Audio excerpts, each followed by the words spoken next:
अस्सलाम वालेकुम। 90% स्टूडेंट इस क्वेश्चन का जो आंसर है वो गलत देते हैं। और क्या आप भी उन 90% में से हैं? तो आप इस क्वेश्चन को साथ साथ करें। अभी करना स्टार्ट किया, मैं साथ और करता हूँ। 25 का स्क्वायर, इस 26 को मैं लिख सकता हूँ 25 प्लस 1। 24 को लिख सकता हूँ 25 माइनस 1।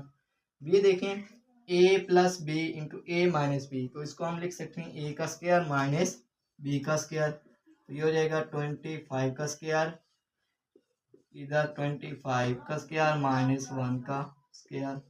इस माइनस को अंदर मल्टीप्लाई करते हैं, ये हो जाएगा माइनस 25 का स्क्वायर माइनस माइनस प्लस 1 का स्क्वायर 1 होता है।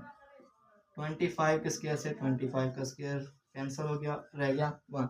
अगर आपका भी आंसर 1 आया तो आप यह कमेंट में यस लिख दें।